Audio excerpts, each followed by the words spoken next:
नमस्कार दोस्तों, Vijendra Soni Ganganagar YouTube channel पर आपका फिर स्वागत है। आप मेरे चैनल पर नए हैं तो सब्सक्राइब करो ना और देखिए मेरे साथ पृथ्वी की आंतरिक संरचना पार्ट 2, जिसमें हम वर्णन करेंगे स्वेस का वर्गीकरण और होम्स के अनुसार पृथ्वी की आंतरिक संरचना। चलो देखते हैं स्वेस का वर्गीकरण। देखिए, स्वेस ने पृथ्वी की आंतरिक संरचना के अनुसार सबसे पहले ऊपर एक क्रस्ट मानी है और उसके नीचे 3 परतें और मानी है। सबसे ऊपर क्रस्ट मानी है, उसके नीचे 3 परतें और मानी है। क्रस्ट में क्या बताया है, ध्यान से देखना इसको। क्रस्ट में क्या बताया है, स्वेस बताता है कि पृथ्वी के ऊपरी जो हम 50 किलोमीटर देखें, पृथ्वी के ऊपरी यदि 50 किलोमीटर देखें तो इसमें अब्रक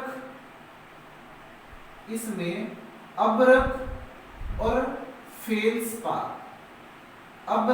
फेल्सपार के सिलिकेट मिलते हैं। सिलिकेट का मतलब क्या है कि सिलिका प्रधान होता है, सिलिका की मात्रा यहाँ पर ज्यादा होती है। सिलिका क्या हुई, यदि सामान्य भाषा में कहें तो रेत। सिलिका का मतलब रेत।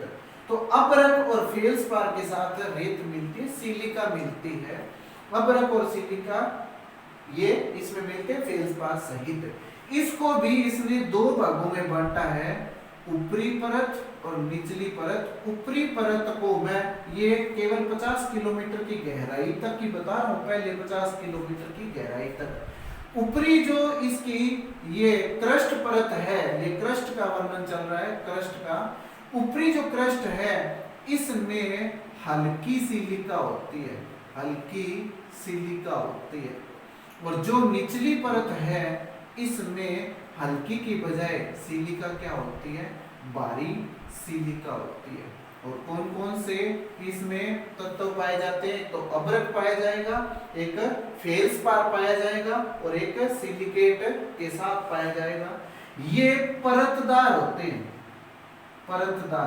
ये परतदार चट्टानों से निर्मित होते हैं, परतदार चट्टानों से निर्मित है। क्या चीज, ऊपरी में क्रस्ट की बात कर रहा हूं। इसके बाद इसने क्या बताया, इसने 3 परतें बताई हैं जिसका वर्णन देखें। पृथ्वी के आंतरिक भाग तक इसने ये अजूम किया, ये एक संरचना जो सतह से लेकर के और पृथ्वी के आंतरिक भाग का वर्णन कर रही है, जिसमें मैं पहले 50 किलोमीटर कैसे दिखा सकता हूं।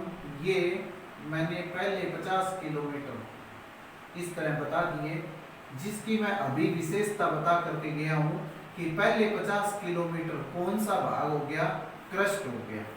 उसके बाद में दूसरा जो भाग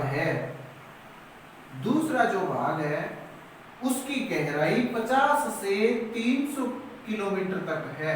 50 किलोमीटर से 300 किलोमीटर तक, 300 किलोमीटर तक इसकी गहराई है और इसका नाम है सियाल। इसका नाम है सियाल परत।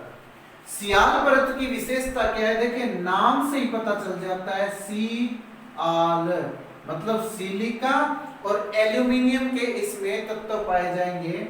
सिलिका और एल्यूमिनियम के इसमें तत्व पाए जाएंगे। एल्यूमिनियम और सिलिका के तत्व के कारण इसका नाम पड़ा है सियाल। सिलिका से Si और Al, एल्यूमिनियम से सियाल। और इसके साथ क्या मिलता है, और इसमें पोटेशियम, और इसमें क्या मिला है, पोटेशियम और सोडियम। पोटेशियम और सोडियम, साथ में क्या, एल्यूमिनियम और फिर सिलिका।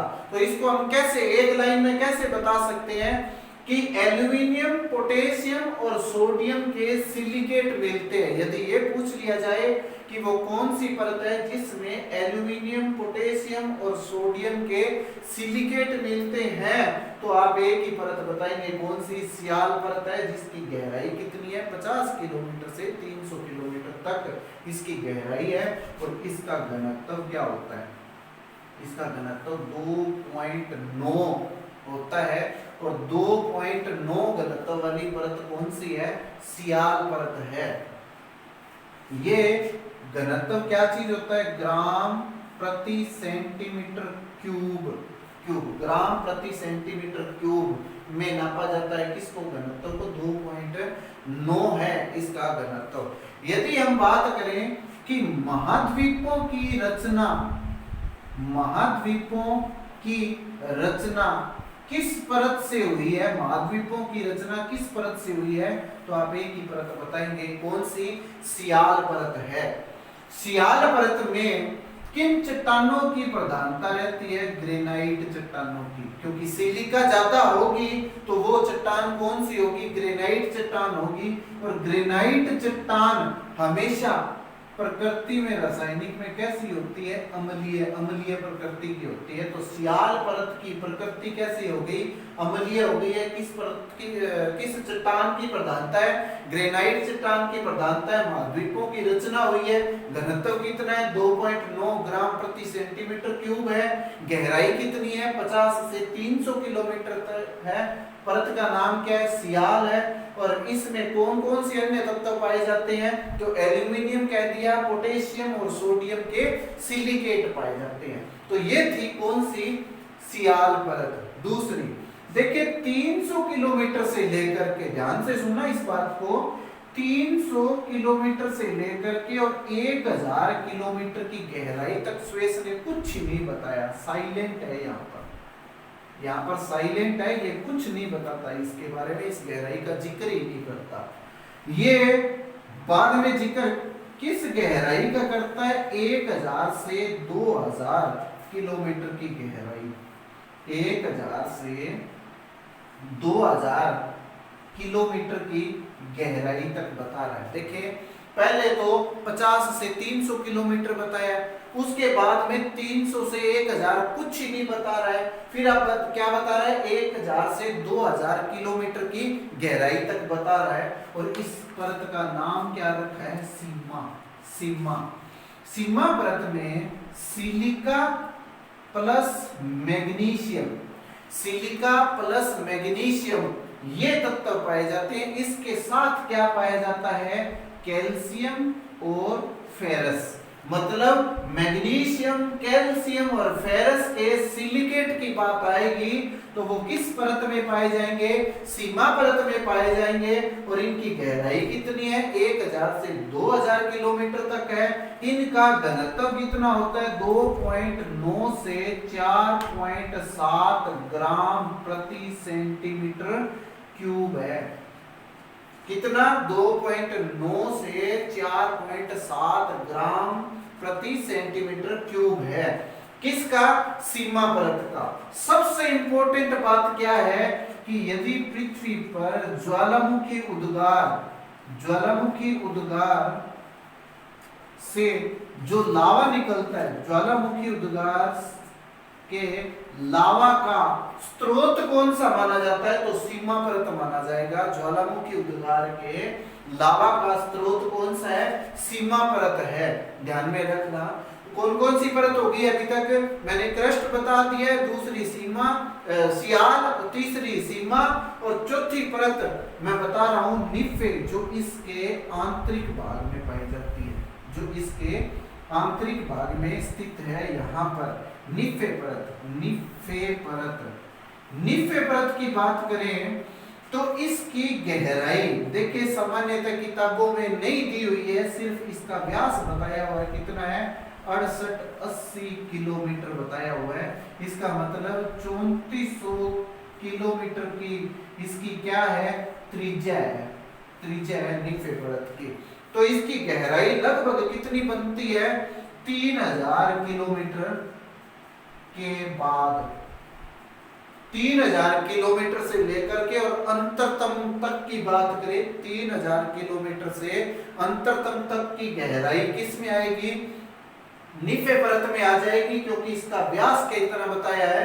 68-80, 6880 किलोमीटर बताया है, जिसमें त्रिज्या कितनी हुई? 3400 किलोमीटर इसकी त्रिज्या हो गई है। यदि मील में पूछ ले, ये आंकड़ा मील में पूछ ले तो सामान्यतः 4300 मील होगा, 4300 मील होगा ये आंकड़ा। यदि मील में पूछ ले तो नाम क्या है इसका? निफे। निफे मतलब निकल, nickel plus ferrous, nickel plus ferrous, ferrous मतलब लोहा। लोहे और निकल की प्रधानता होती है किसमें? निफे परत में। और लोहा और निकल यदि उपस्थित होगा तो इस परत की सबसे बड़ी विशेषता क्या आएगी कि पृथ्वी पर यदि स्थायित्व स्थापित हुआ है, स्थायित्व स्थापित हुआ है या पृथ्वी पर जो चुंबकत्व स्थापित हुआ है तो उसके लिए उत्तरदायी परत कौन सी है? तो निफे परत आएगी। क्या? स्थायित्व और चुंबकत्व के लिए कौन सी परत है? निफे परत। दोबारा रिपीट करते हैं, कितनी परतें बताइए? सबसे ऊपर क्रस्ट, फिर सियाल, सीमा और निफे। क्रस्ट कितना? पहली 50 किलोमीटर, फिर सियाल कितना? 50 से 300 किलोमीटर, सीमा कितना? 1000 से 2000 किलोमीटर और निफे कितना? 3000 से अंतरतम तक। ये थी पृथ्वी की आंतरिक संरचना किसके अनुसार? स्वेस के अनुसार। अब बात करते हैं होम्स के अनुसार। होम्स के अनुसार पृथ्वी की आंतरिक संरचना कैसी है? बड़ा ही आसान सा और छोटा सा टॉपिक है, लेकिन इसके शब्दों पर ध्यान देना। मैं स्वेस का वर्गीकरण फिर लिख रहा हूं क्योंकि स्वेस के वर्गीकरण के आधार पर ही होम्स ने वर्गीकरण किया है। स्वेस ने क्या बताया है? सियाल, सियाल से पहले क्या बताया है? क्रस्ट, क्रस्ट, सियाल, फिर सीमा और उसके बाद में निफे, निफे। ये क्रस्ट, सियाल, मध्य सीमा तक। देखिए सीमा के इसने दो भाग किए हैं। मध्य सीमा तक यदि ये कहें तो ये इसको क्रस्ट ही मान लेता है। एक ही माना है क्रस्ट, मतलब सियाल और मध्यवर्ती सीमा तक का भाग इसने क्या नाम दे दिया? क्रस्ट का। और इसने जो स्वेस का क्रस्ट था उसको भी शामिल कर लिया है। किसने? होम्स ने। होम्स का वर्गीकरण बता रहा हूं मैं। पहली परत क्या बताई है? क्रस्ट। क्रस्ट की गहराई कहां तक? स्वेस के अनुसार वर्गीकृत मध्य सीमा तक, सीमा के मध्य भाग तक। और सीमा के मध्य भाग से अंतरतम की तरफ जाएं तो निफे तक, यानी पृथ्वी के आंतरिक भाग तक, अंतरतम तक जो दूसरी परत आती है इसको इसने क्या नाम दिया है? Substratum, substratum.